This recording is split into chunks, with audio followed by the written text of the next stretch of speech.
Queridos amigos y queridas amigas de La Razón, donde sea que estén, cuando sea que estén, un placer estar acá con ustedes. Tenemos el grato placer de tener junto a nosotros a Rodrigo Paz Pereira, candidato presidencial por el PDC. Eh, Él está siendo acompañado por el teniente Lara, como su candidato a vicepresidente, Edman Lara.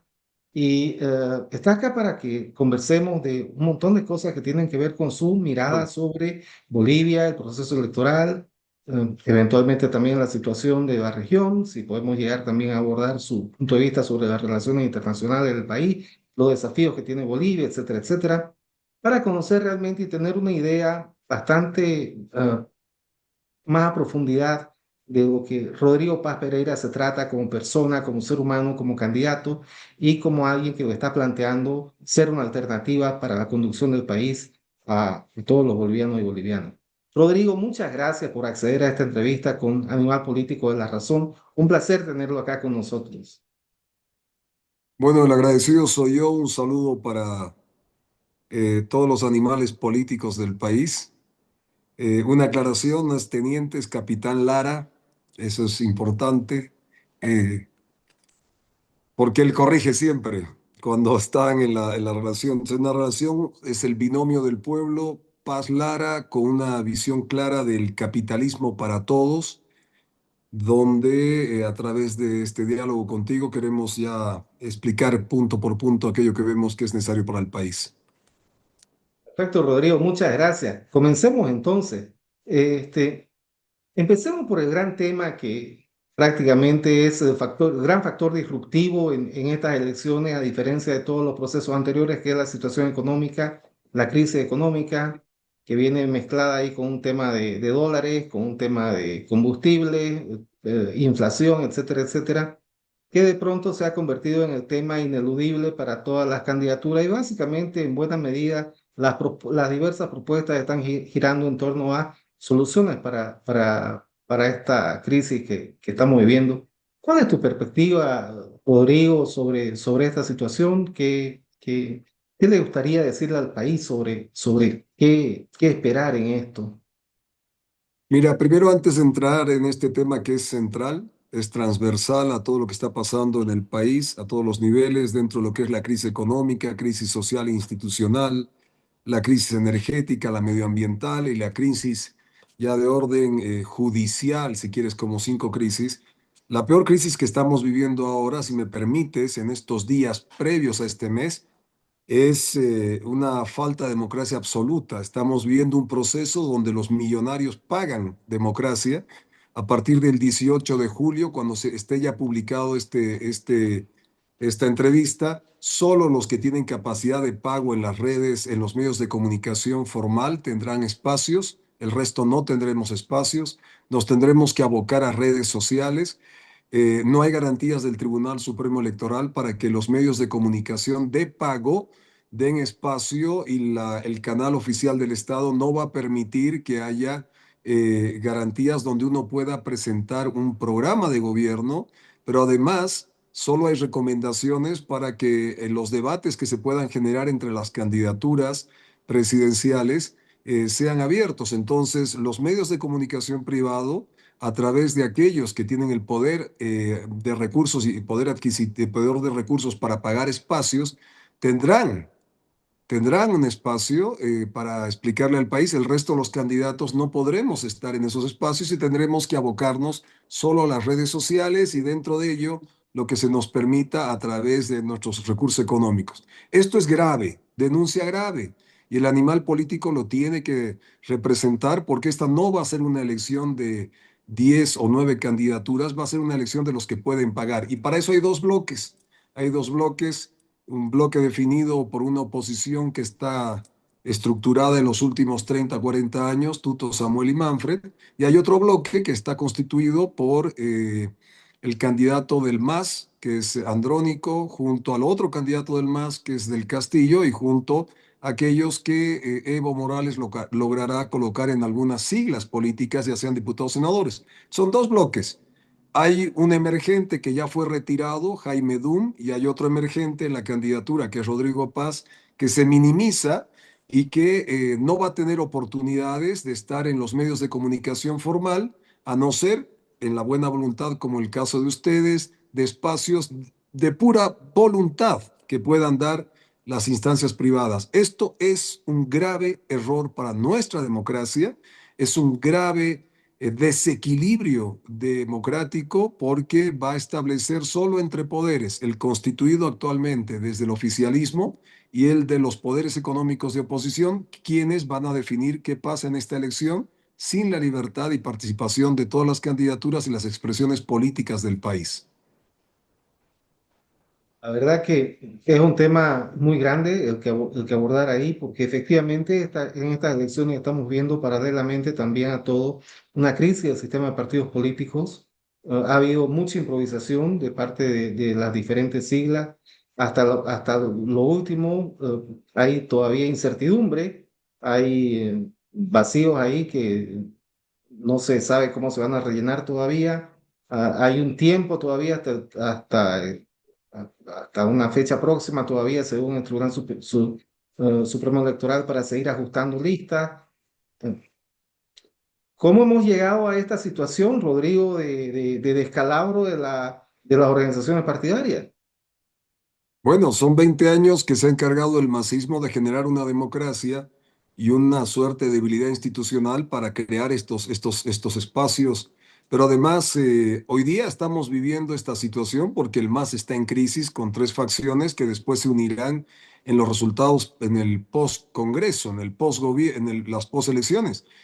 Pero lo extraordinario de esto, y quiero levantar mi denuncia, y lo he dicho en varios medios de comunicación, es que para el sistema judicial tú obligas a que cada uno de los candidatos en el sistema judicial tenga un espacio en medios y igual para todos. Hoy día en las elecciones, que es el factor de mayor relevancia, donde vas a elegir tu asamblea nacional, o sea, vas a elegir senadores, diputados, el parlamento más presidente y vicepresidente, solo participarán de los medios aquellos que tienen recursos económicos para pagar carísimos minutos, carísimos segundos en las grillas de los medios de comunicación. Y el Estado ni siquiera te permite a través del canal oficial por lo menos un mínimo de participación y ningún respaldo.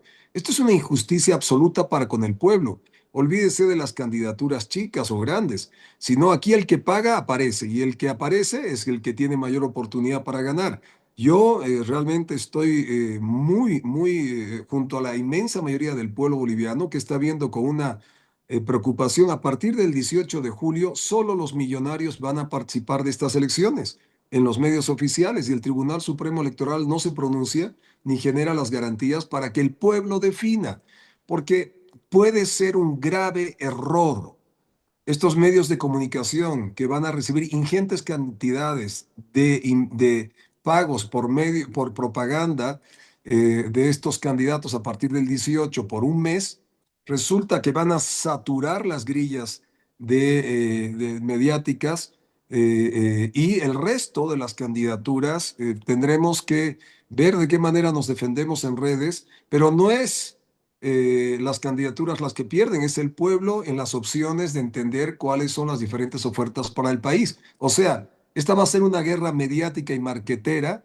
y no va a ser un espacio de concertación y de decisión del pueblo. Es un fracaso de la democracia nacional. Es un fracaso de las libertades del pueblo. Es un fracaso del derecho a optar libremente por una mejor oferta. Dígame lo contrario. Esto va a ser a partir del 18 de julio nosotros intentaremos con estas reglas defender a las grandes mayorías que no se ven detrás de estas candidaturas millonarias ni del oficialismo ni de oposición, pero que está claro que no van a tener una opción abierta, transparente, igual, equitativa, como debería ser una democracia, para decidir su voto, que elijan en cancha. Pero resulta que aquí se está eligiendo ya en mesa, se está definiendo en mesa lo que en cancha no se va a definir.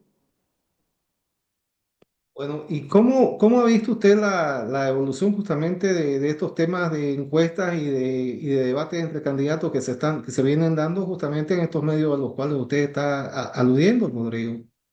Yo siento que las encuestas están perfilando a focalizar los bloques de tanto del oficialismo, las candidaturas de oficialismo. Ahí está claro que Andrónico es más de lo mismo, representa el candidato fuerte del masismo y están queriendo apuntar a la definición de un bloque de oposición que está claro que es Tuto, Samuel y Manfred, ¿no? Después están, ya lo han sacado a mi amigo Jaime, a Jaime Dum como emergente y me están sacando a mí de la pelea electoral, disminuyendo en el tema de las encuestas. Y me dirán, no, las encuestas tienen garantía. ¿De quién tienen garantía? El Tribunal Supremo ve una metodología, pero después la encuesta saca uno u otro resultado. Y nosotros lo que vemos en la calle es un crecimiento que no se expresa en las encuestas y pareciera que esto es una suerte de ir generando un cuello de botella para que se defina la elección entre poderes que no son al final las representaciones de la sociedad civil. ¿Y qué ocurre en ello? Si esto va a generarse una inducción, primero que no es democracia, primero, la democracia es la libertad de elegir y de poder definir con opciones. Esto es una inducción a dos posibilidades.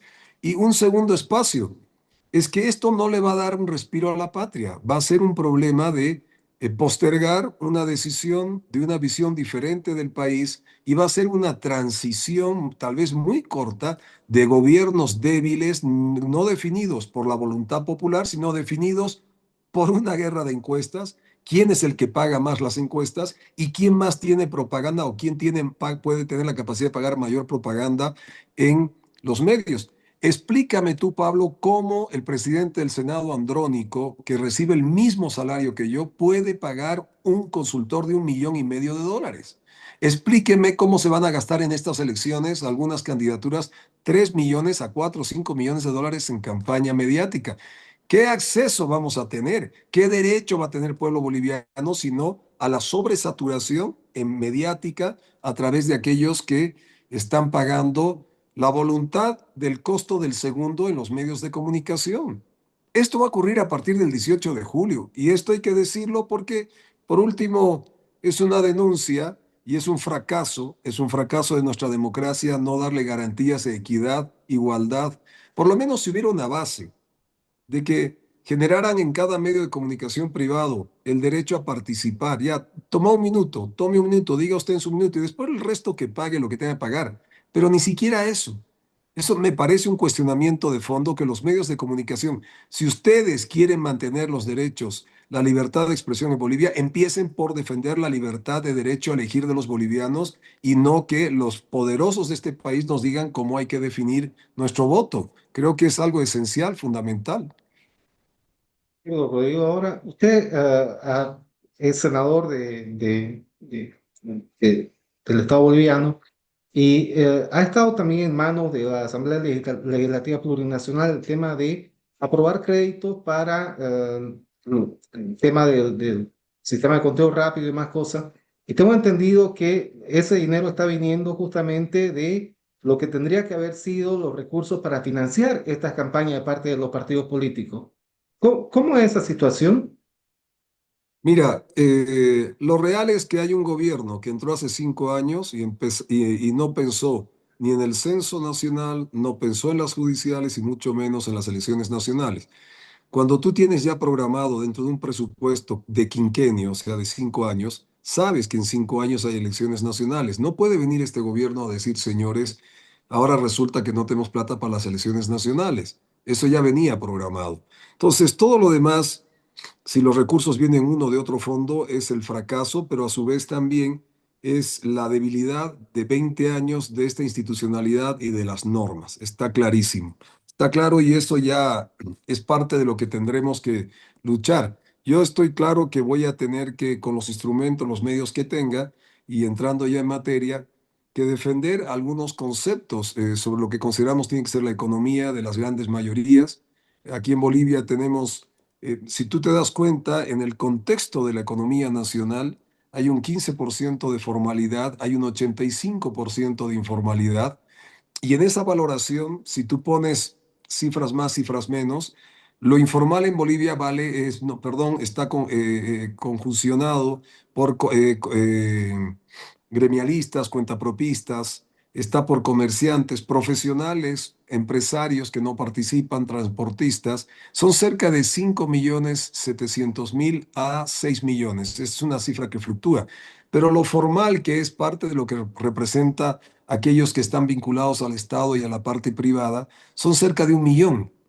Si tú no resuelves estos dos factores, y estrictamente y con mayor y con prioridad este factor de la mal llamada informalidad, no vas a poder resolver la estructura de la viabilidad de Bolivia y de sus necesidades a futuro.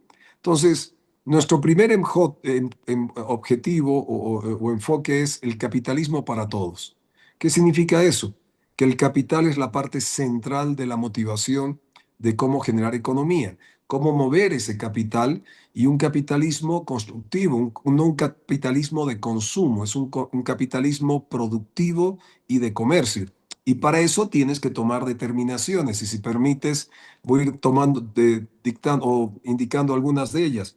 Primero, hay que estar claros que el cambio del dólar no es lo que es. O sea, si el 2005 con una responsabilidad de los más de 60.000 millones de dólares que recibió el gobierno del MAS al transcurso de 20 años, nos han dejado con una deuda de 40.000 millones de dólares, tanto externa como interna, y en los últimos 6 7 años, el gobierno del MAS, y especialmente el de Arce, se bajaron cerca de 15.000 millones de dólares en reservas internacionales, entenderás que es un paquete desperdiciado de 115.000 millones de dólares. O sea, ese es el impacto. Es 4 veces lo que Bolivia ha producido como Producto Interno Bruto desde su fundación, desde 1825. Es una locura lo que ha ocurrido en estos 20 años. Pero tenemos perspectivas muy interesantes. Ordenar el dólar es fundamental. Para ordenar el dólar, tú tienes que asincerar ese dólar. Es una expresión que no existe, pero sí es popular, está en la calle, asincerar. La palabra no existe, pero sí existe en el vocabulario popular. Entonces, si en el dólar oficial estás a 7 y en la calle estás hablando de 14 o 13, medianamente subiendo o bajando, tienes que entender que ya la población en sí ha hecho una devaluación y corregir y ajustarte a una realidad. Segundo, tienes que hablar claramente de que tenemos un banco central que no puede seguir siendo la caja chica de un gobierno. O sea, el Banco Central tiene que tomar una realidad de funcionamiento a raíz de las políticas monetarias que son necesarias aplicar en Bolivia y no del problema fiscal, que es un otro aspecto. El gasto, el déficit fiscal en Bolivia está alrededor del 12% del Producto Interno, entre 10 y 12% es el cálculo del Producto Interno Bruto. No puedes gastar más de lo que produces, pero tampoco puedes tener un banco central que alimente ese gasto, que es lo que ha ocurrido en los últimos 20 años. Cerca de 6.000 millones de dólares se han ido del Banco Central para crear empresas que supuestamente eran para sustituir importaciones y no hemos sustituido nada. No hemos sustituido nada y le debemos a ese Banco Central, nuestro Banco Central, una deuda cerca de 6.000 millones. Entonces, a sincerar cambio, el Banco Central es para las políticas monetarias con la mejor gente para disponer en su manejo. Tercer aspecto, cortar el déficit fiscal. Tercer aspecto, viene fundamental el asunto de repatriar los dólares. Más de 7.000 millones de dólares están fuera del país, dólares bolivianos, fuera de lo que hay en el colchón bank, que se calcula cerca de 2.500 a 3.000, que son los colchones de los bolivianos, que están esperando a ver qué pasa. Cada dólar que se reactiva en la economía nacional es un dólar que tendrá a través de la repatriación o a través de la inversión en Bolivia, en nuestro gobierno tendrá un premio tributario o financiero, porque cada dólar que venga a Bolivia está claro que tiene que tener una garantía de seguridad jurídica. Y ese es un otro aspecto. ¿Cuál es la mejor seguridad jurídica para los bolivianos? Que el MAS se vaya el 17 de agosto, porque sabrás que tu dólar no es para el gobierno, tu dólar va a ser para la producción, tu dólar va a ser para reinvertir en el país. Este es un paquete grueso de lo que quiero entrar ya a ciertas puntualizaciones. Este es tu paquete grueso. Ciertas puntualizaciones, querido Pablo. Sí, sí. Necesitamos darle crédito barato a la gente. Crédito barato a la gente significa, te voy a dar un crédito a bajo interés para que tú puedas reactivar tu economía, especialmente al sector informal. Necesitamos bajar impuestos por debajo del 10. Necesitamos bajar aranceles por debajo del 10. Necesitamos cerrar esta aduana corrupta y generar una aduana, una institución, perdón, que se encargue de ver lo que entra y sale en el país, defendiendo el producto nacional, pero entendiendo que con las 5 fronteras que tenemos que volver una suerte de zona franca en Sudamérica. O sea, defender nuestra producción, pero entender que esta institucionalidad de la aduana acaba y sale. Necesitamos, dentro de los ajustes del déficit fiscal, establecer el perdonazo. Tenemos que dar un perdonazo tributario. Esto es fundamental. Ya hemos presentado el decreto. Eso significa en multas, coactivos y una serie de ajustes que hay cerca de 66.000 millones de bolivianos que el sistema impositivo anda detrás de lo formal, pero resulta que no se paga. Oye, paga tu capital, no pagues multas, no pagues los intereses, reactiva tu economía. Y tú me dirás, oye, Rodrigo, pero eso significa que el Estado vaya a recibir menos recursos. Es que esos recursos no se van a recibir. Por eso el tributario, el perdonazo tributario es fundamental. Y por último, dentro de estas medidas que te estoy diciendo, entra el 50-50. 50-50 significa que si yo quiero dar crédito, si yo quiero dar, bajar aranceles, crédito barato, bajar aranceles, bajar impuestos, tengo que reinyectar economía a las regiones. Hoy día más de 60.000 millones de bolivianos se van a las empresas estatales. Y de las empresas estatales hay unas que son estratégicas y otras que no. Una empresa de papa frita o de botellas o de cartoncitos no son estratégicos para el país. Serán auditadas todas. A partir de esa auditoría, algunas empresas como ENDE y EPFB, por dar un ejemplo, que son estratégicas, las vamos a aperturar para que entre tecnología de punta y capital ya sea nacional o extranjero, una suerte de Petrobras a través de YPFB, lo mismo con ENDE, pero las otras tendrán tres modalidades.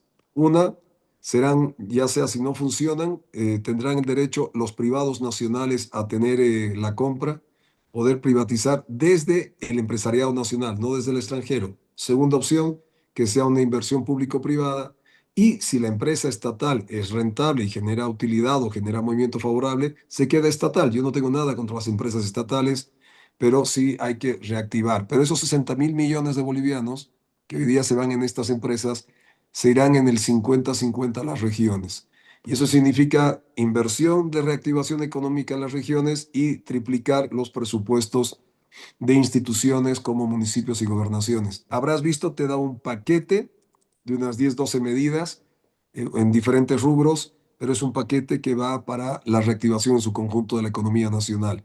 No voy a ir al Fondo Monetario Internacional a pedir recursos. Yo soy de la idea en Bolivia, si no roban, la plata alcanza.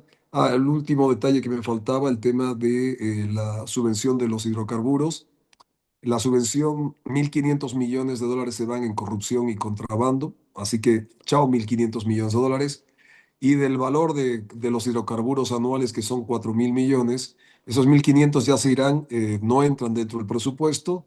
El resto, 2.000 millones, serán para infraestructuras carreteras que se quedan en Bolivia, para todo lo que es la interconexión de las cinco fronteras, para darle un repotenciamiento a Bolivia dentro de las conexiones bioceánicas, ¿no es cierto? Y quedará 500 millones de esa subvención que pasará a ser un colchoncito, sí, para los más necesitados que tendrán un respaldo. Después, liberación de importaciones para los hidrocarburos absolutas y liberación de exportaciones a su vez para que las divisas puedan entrar y salir. Una Paquete consulta. completo. Sí, por favor. Dos cositas, dos elementos. Uno sobre el tema de los hidrocarburos.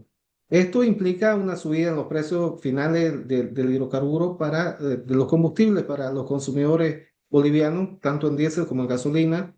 Veremos qué es lo que sucede con el gas. Pero básicamente estamos hablando de que el agro, de que los transportistas van a tener que acceder a insumos más caros en el tema de combustible y esto va a repercutir en el tema de inflación. ¿Cómo se piensa manejar eso? A ver, lo peor que nos puede parar es que la economía se nos pare. Y creo que hay otra forma de generar un equilibrio en función de las necesidades hablando con los sectores mineros, hablando con el sector productivo, los medianos y pequeños, por ejemplo, en el tema de la soya, el sorgo y todo esto. Ellos me dicen, Rodrigo, los grandes dicen, sí, yo puedo pagar entre 10, 11 o 12. el litro, ¿no es cierto? Y otros me dicen, no, yo pago 8, los pequeños me decían entre 6 a 8. En nuestros diálogos en Cuatro Cañadas que tuvimos con ellos, o con los mineros en el sector del occidente que tienen también la capacidad de importar. No hay peor diésel que el que no se tiene, es el diésel caro. Y los transportistas me han dicho también, sobre todo el transporte pesado nacional, prefiero tener mover la mercadería y seguir trabajando y hacer un reajuste a lo que falta, a lo que se requiere en Bolivia, a que paremos. Esto es peor. Entonces, va a haber un colchón, vuelvo a decirte, para aquellos que sí requieren un respaldo hasta que la economía se reactive, pero está claro que no podemos seguir subvencionando a grandes bloques como la agroindustria o la minería que pueden, a través de sus capacidades, importar este diésel. Lo demás, ese colchoncito sí se dará para aquellos que requieren, porque hasta que se reactive la economía nacional sí necesitaremos una serie de medidas. Acuerdo. Mencionaste al principio, Rodrigo, mencionó usted el tema de el sinceramiento en el tema del dólar. Esto implica modificar el tipo de cambio. En una banca boliviana que está bastante bolivianizada, los créditos están en boliviano. ¿Cómo se piensa amortiguar las consecuencias que esto va a tener en el sistema financiero, dado que los colaterales que tienen ellos también están en boliviano? Um, cómo se piensa evitar que esto genere eh, un riesgo para el sistema financiero boliviano?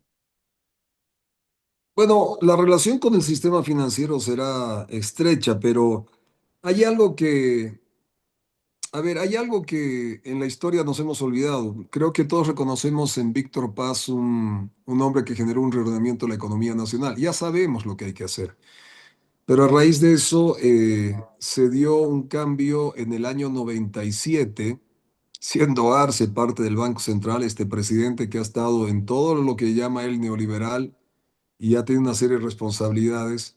El año 97 el presidente Sánchez Lozada va y quita el quinto artículo del 21060.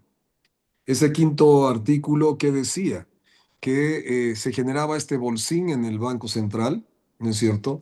Y que establecía no dólares para el Estado, sino dólares para la producción, dólares para la economía, perdón.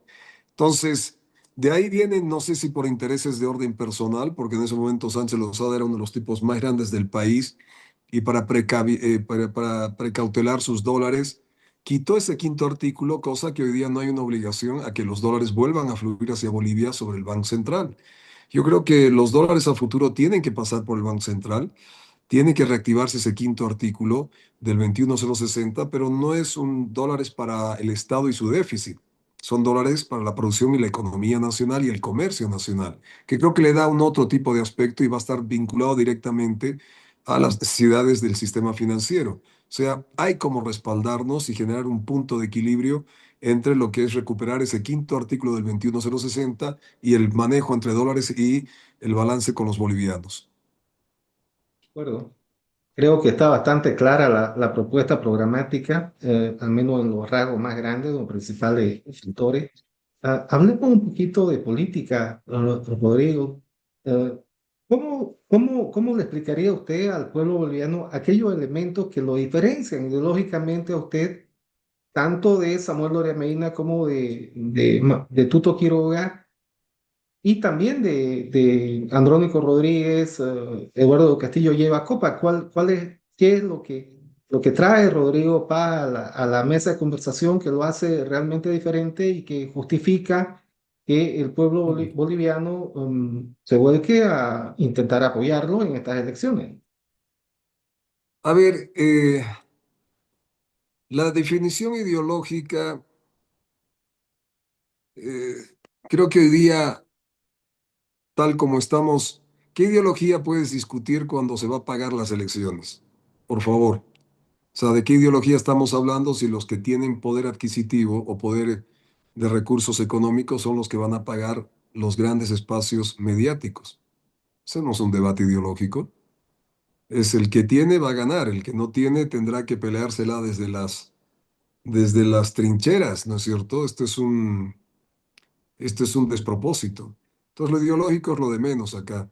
Lo que sí Yo estoy convencido que estos años, tanto de oficialismo como oposición, ha sido capturado por unas élites políticas, un sistema económico agotado. Creo que los verdaderos generadores de valor no están siendo apreciados. Todo lo que son los emprendedores, gremiales, todo lo que son cooperativistas, productores, todo aquello que el mismo hecho de las mujeres, las amas de casa, todo lo que genera la mujer dentro de la sociedad. O sea, hay un grupo social que ha sido fácil llamarlos los informales. Entonces, todo lo que no entendemos es informal, lo metemos a la misma canasta. Y sin embargo, no entiendo yo la economía y los equilibrios que se han dado en el país, o por lo menos eh, la este sector llamado informal, gremiales, cuentapropistas, transportistas, todos ellos, son parte de lo que tú ves en el caso de Santa Cruz en la Feria de Barrio Lindo. Son parte de lo que yo veo en la 16 de julio en el Alto. Son parte de lo que veo en el mercado, son los tres más grandes, el Cantuta de Oruro. Si no entendemos esa transversalidad del país, si no entendemos ese nuevo formato, no sé qué valor ideológico le vas a dar, pero yo sé que ellos trabajan con capital. Yo sé que ellos necesitan no ir donde el usurero que les cobra 18, 20, 22% el crédito, sino ir a alguien que les dé un crédito por debajo de 10 y que les dé tiempo para pagar, que quieren participar de forma impositiva, pero oye, ser formal es muy caro en Bolivia, dame impuestos más bajos, y que no entienden por qué un celular como este de acá tenga que cobrar 40, 45% de aranceles. Entonces, hay un sector en Bolivia que está generando una contención sin la colaboración del Estado, para nada, más bien no participan del Estado, y hay otro sector llamados los formales que el Estado los ahoga y los debates electorales están vinculados a una formalidad ahogada y no a este otro vínculo de la informalidad de las grandes mayorías. Si tú resuelves esta gran mayoría de estos 5 millones más de 700.000 bolivianos y bolivianas, vas a colaborar en también solucionar los problemas de esa formalidad. Cuando yo digo perdonazo tributario, pareciera que solo va a lo formal. No, no, no.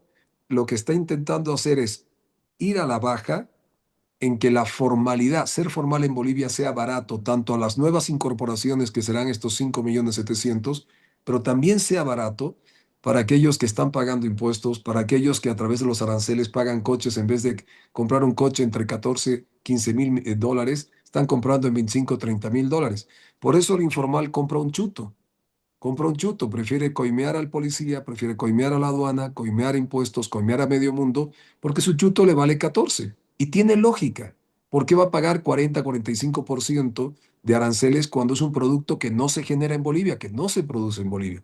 ¿Por qué estamos pagando por ser formales, tanto lo informal y lo formal, tan caro? Eso es el Estado tranca. Esto es clave. El Estado tranca se ha vuelto un inviabilizador de la economía, un inviabilizador de la sociedad y un distorsionador de los comportamientos que deberíamos tener todos los bolivianos en un país donde el crédito fuera barato, impuestos baratos y aranceles baratos. ¿Sabes quién logró eso? Paraguay. Paraguay logró combinar la informalidad con lo formal y decir, lleguemos a un acuerdo, generemos un acuerdo, y todo por debajo de 10. Y se reconocieron en su economía y lograron, ya llevan 25, 30 años en ese acuerdo social, en ese pacto social, de ir cada vez más creciendo en los ámbitos impositivos, en los ámbitos arancelarios, o sea, que la gente aporte, pero todo debajo de un rango de que sea medianamente razonable ser formal en un país. Esto es clave. ¿Esto es ideológico? No lo creo. Está vinculado más al capital. No somos socialistas en Bolivia. Lo que somos capitalistas porque entendemos que nuestra vía de generar vivienda, salud, educación y una serie de cosas pasa por el capital. No estoy desdeñando el estado de bienestar, que ahí viene, si quieres, como una otra parte, en lo que explicamos en el 50-50, cómo producir la salud, cómo producir la educación, cómo descentralizar y volver este país un 50-50, que yo creo que es el principio de una descentralización de verdad profunda, fortalecimiento de autonomías y un camino más adelante de aquí a 15, 20 años, cuando sea el momento de discutir a un inicio de federalismo en el país. Acuerdo. No, efectivamente, Rodrigo, usted tiene razón. Cuando se plantea uno hablar de ideología y uno está pensando en la ideología clásica del siglo XX, la verdad que eso ya no dice gran cosa. Pero las ideologías en su pureza técnica son aquellas parte de las creencias que tenemos las personas, los seres humanos, que nos permiten la acción coherente en el campo político y que permiten la aglutinación justamente de masas sociales. Y eso se va resignificando en el tiempo. Eso no necesariamente. Y lo que usted ha hablado tiene mucho de contenido ideológico porque hay ahí algunas ideas que hacen, digamos, a la visión que usted tiene del Estado, de la economía, de la sociedad boliviana. Y me gustaría profundizar un poco ahí, Rodrigo, con usted. Eh, ¿En qué se diferencia la visión que usted está planteando? ¿Cuáles serían los elementos medulares que diferencian la visión que usted tiene de la Bolivia en los próximos 20 años? ¿Qué lo hacen diferente de sus otros competidores? Mira, si tú te das cuenta más allá de algunos gestos con las regiones, ninguno de los otros candidatos está convencido de la descentralización, o sea, generar la riqueza desde las regiones y construir el Estado desde las regiones. Siguen con una mentalidad del Estado central. Y eso de principio y lo hemos venido defendiendo, aunque ahora ya otros también lo han tomado.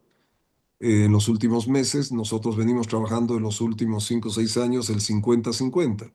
Es la ruptura del Estado tranca. Me dicen que eso no se puede hacer. Claro que se puede hacer. El problema es que hay que tener voluntad política. Para eso hay que asumir un reto muy grande.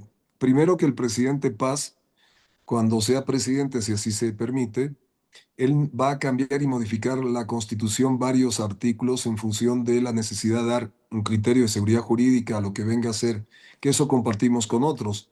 Seguridad jurídica para las inversiones a futuro, pero la principal seguridad jurídica son dos. Uno, que el MAS se vaya el 17 de agosto y dos, el próximo presidente Paz no sea reelecto. Esas son dos seguridades jurídicas necesarias, porque el presidente Paz tiene que entrar a ser un gobierno que gobierne y que no esté pensando en reelección.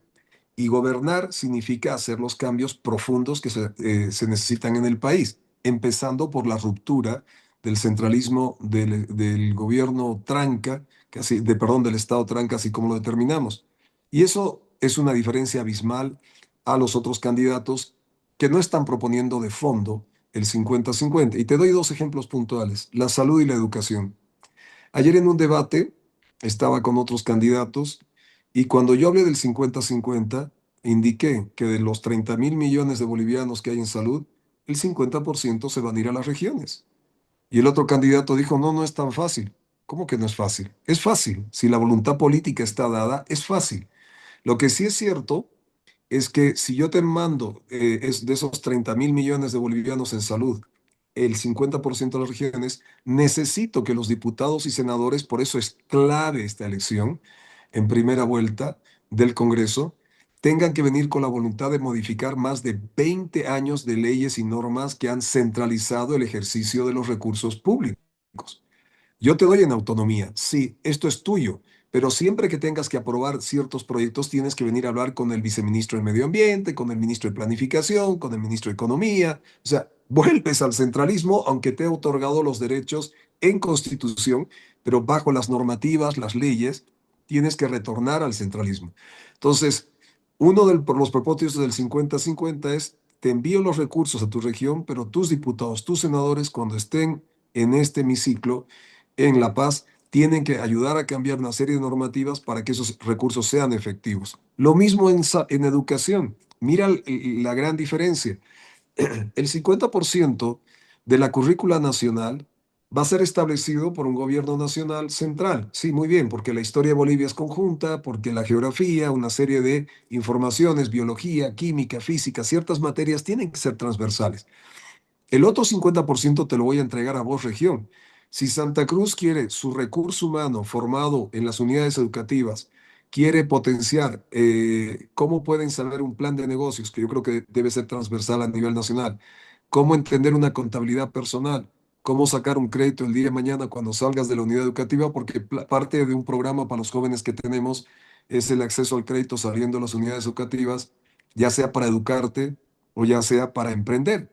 Pero si sales de la unidad educativa sin saber cómo emprender, cómo encaminar un crédito, cómo saber de contabilidad personal, estamos ya en en una seria, perdón, desventaja de potenciar nuestros recursos humanos.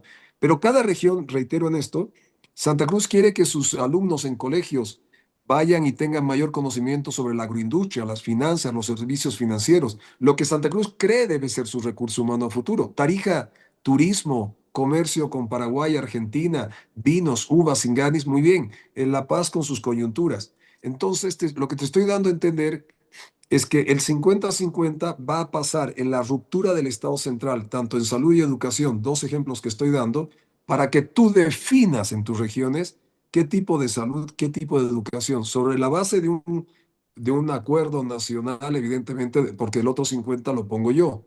Lo pongo yo en la educación, lo pongo yo en la salud. Entonces, esto es un desprendimiento que no se ha dado en la historia de Bolivia y puede generar una ruptura en el Estado tranca para que los recursos, los financiamientos, la economía y la reestructuración del Estado vengan desde las regiones. Muy bien, entendido, Rodrigo, el punto ahí. Ah, si usted pudiera resumirle a la población boliviana sus planes para Bolivia en tres promesas electorales, ¿cuáles serían estas? A ver, yo creo que hay que generar valor desde abajo. Generación de valor desde abajo. Dos, eso significa lo que comentaba, crédito barato, impuesto barato, o sea, bajo, arancel barato, bajo me refiero. Entonces, hay que la generación de valor desde abajo. Segundo, este profundo sentimiento de acabar con el Estado tranca con el 50-50. Esta es una redistribución que se va a dar en todos los aspectos que acabo de explicar. Tercero, la libertad, libertades económicas con reglas claras, o sea, eh, cuando te digo que vamos a reponer el artículo quinto del 21060 para que el Banco Central no sea para el déficit o para la platita del Estado, los dólares, sino para la reactivación de la economía, es que te estoy garantizando de que voy a ayudarte a que el dólar llegue y vamos a generar un balance equilibrado entre el dólar y el boliviano para que tú puedas funcionar. O sea, mi prioridad eres vos, productor, vos, comerciante, vos que generas. La inclusión financiera masiva, te reiteraba antes, es el tema de si te voy a generar la apertura de crédito barato para todos, estoy diciendo, señores, van a tener un derecho y el Estado te va a respaldar a vos, formal e informal. Yo creo que esto es fundamental, estos cuatro aspectos son fundamentales. Y cierro con un par de cosas más. La inversión pública va a estar vinculado al desarrollo productivo, no a estas estupideces que hemos tenido en los últimos 20 años de sustituir importaciones, ¿no? Va a estar vinculado al factor productivo. Esos son infraestructuras, facilidades para el desarrollo de los sectores productivos del país, carreteras, infraestructuras en líneas generales, como te indicaba. Y cierro, creo que es parte de una línea ya nuestra, es una visión cristiana de cómo construir el Estado. Si quieres darle un tópico a esto desde el ámbito de valores, yo creo profundamente en los valores cristianos que serán parte de la estructuración del país. Un paréntesis para que pongas antes y te agradezco el espacio. Algo que no quiero dejar afuera en la parte de los conceptos y tú lo podrás añadir. Para mí es fundamental entender que en el tema de a futuro de la inversión en los hidrocarburos, nos queda mucho hidrocarburo en el país. El mundo está yendo todavía hacia las commodities y los hidrocarburos. La energía renovable no es estable. Vamos a tener que invertir en energía renovable en Bolivia, de acuerdo, pero viene un gran paquete a nivel mundial de inversión en hidrocarburos y el gas. Hay mucho gas en Bolivia y todavía podemos depender de esto los siguientes 20, 30 años. El salar de Uyuni, perdón, el litio no va a generar lo que se pensaba. En su momento el gas nos dio cerca de 6.000 millones. El litio en su mejor momento nos va a llegar a dar 500, 600 millones. O sea, eso es fundamental. Segundo aspecto, creo que tenemos que ver con claridad el tema medioambiental. El tema medioambiental tiene que ser puntual. Bolivia puede generar muchos recursos y regiones tan dotadas en reservas forestales como Santa Cruz. En el tema de bonos de carbono tiene una preponderancia extraordinaria. Santa Cruz puede mover entre 400 a 450 millones de dólares para su región. Hay que delimitar la frontera productiva y combinar todas las tecnologías posibles, biotecnologías para la producción nacional, en el caso puntual, por ejemplo, de Santa Cruz o en otras regiones, y cuál es el límite del cuidado de lo verde, porque lo verde nos va a dar un retorno en bonos de carbono. Y un otro aspecto que quería decir y lo quiero dejar, aunque densa la entrevista, pero quiero dejarla clara y establecido, es que creo que hablando con cooperativistas del país, especialmente del oro, ellos quieren crear o generar un banco de estos cooperativistas vinculados al tema aurífero. No podemos seguir teniendo un sistema, una explotación, una sobreexplotación en Bolivia. Y cuando ellos te dicen, ayúdame, Rodrigo, a hacer un banco o un fondo, lo que te están diciendo, en cierta manera, estoy cansado de pagarle a los chinos o a los usureros el crédito. La mayoría de los cooperativistas reinvierten en Bolivia. Entonces, a través de un sistema financiero, tú puedes tener una red, un control sobre quiénes están vinculados al ámbito aurífero, pero también ya una suerte de relación del cuidado medioambiental. O sea, el oro es bueno para Bolivia y el oro nos va a generar una inyección. Nadie está mirando al oro. El oro nos va a generar una inyección los siguientes, en la media de año, alrededor de 2 a 2.500 millones de dólares. Hoy día el oro mueve más de 5.000 millones de dólares en Bolivia y no nos enteramos. Entonces, vayamos ordenándonos en este tema porque nos va a ayudar junto a la repatriación de recursos de dólares del exterior, más el corte de la subvención, más el oro y otras medidas. Es el paquete que necesitas de 4.500 a 5.000 millones de dólares, más los créditos que ya están aprobados por valor de 3.200 millones en el Parlamento. Estás hablando en los siguientes años de 7 8 mil millones. Entonces no tienes que ir al Fondo Monetario, tienes lo suficiente. Si no robaran, ordenas. Ordena lo que tienes, vas a generar bonanza y creo que podemos salir adelante como país. Entendido, Rodrigo. Un tema que no podemos pasar por alto, polarización y gobernabilidad. Eh, Van de la mano. Este país necesita de algún modo recuperar una convivencia pacífica. La polarización ha hecho mucho daño en los últimos años. Hay que generar un proceso de diálogo entre los diversos grupos que componen la sociedad boliviana y esto tiene que ver con la futura gobernabilidad de cualquier gobierno que llegue a hacerse cargo del país. ¿Cuál es tu perspectiva sobre esto? ¿Qué pensar sobre la fragmentación, sobre la división que está habiendo entre clases y grupos sociales bolivianos? ¿Cómo se puede salir de esto? ¿Y cómo puede incidir esto o no en la gobernabilidad? Y en el caso de ser presidente, Rodrigo, ¿cómo gestionaría usted el tema de la conflictividad? Mira, yo estoy convencido que parte de la solución va a ser este acuerdo del 50-50. Cuando tú tengas el 50%, por ejemplo, hay empresas en Santa Cruz o en otras regiones, en Potosí, la minería, que del 100% de sus impuestos, porque son GRACO, grandes contribuyentes, el 100% se vienen al Estado central. Si tú le dices que el 50% de esos recursos se van a quedar para su región, ya tienes un acuerdo para que los parlamentarios representantes de estas regiones luchen para que esos recursos se queden en su región. Eso son modificación de normativas. Entonces ya tienes un principio de acuerdos con regiones y no con partidos políticos, porque va a haber un retorno y ahí tú empiezas a generar, oye, usted es diputado del jefazo o usted es diputado o senador de una región por la cual si usted cambia estas normas va a triplicar, quintuplicar sus recursos. Plata en Bolivia hay, pero está vinculada a un Estado centralista. Yo creo que eso es un principio de acuerdo. Segundo, la necesidad de cambiar, cuando a mí me tocó ser parlamentario, y esto es una condición política, a principios, siendo diputado uninominal, la carretera Tarija-Potosí-Chuquisaca fue aprobada con apoyo de Santa Cruz. Esto fue el 2003, 2004, si no me equivoco.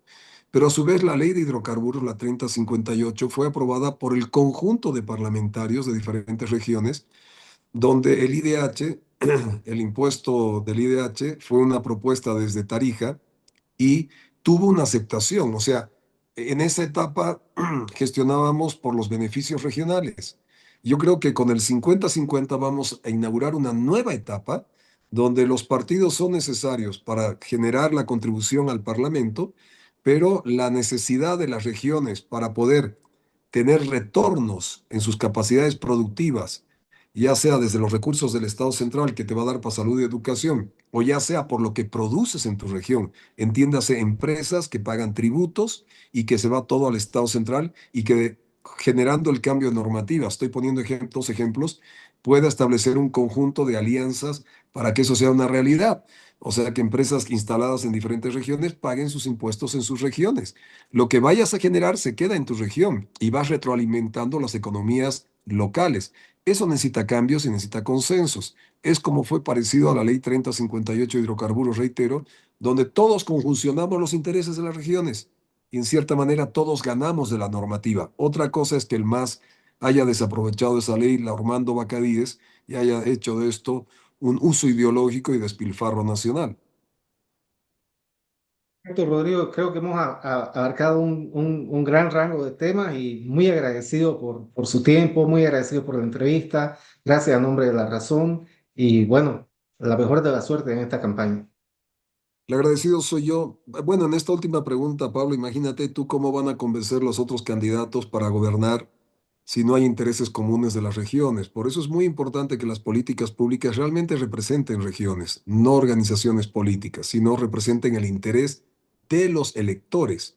Y eso es fundamental. No, el agradecido soy yo y vuelvo a reiterar mi preocupación profunda de este posible proceso de confrontación ante los poderes establecidos en el control mediático de esta campaña y que haya una insurgencia popular, lo estoy diciendo puntualmente, ante unas elecciones que no representen la voluntad popular, sino representen los mega intereses de este país corporativos y no los de las grandes mayorías que intentamos representar junto a Paz Lara, el binomio del pueblo. Muchas gracias.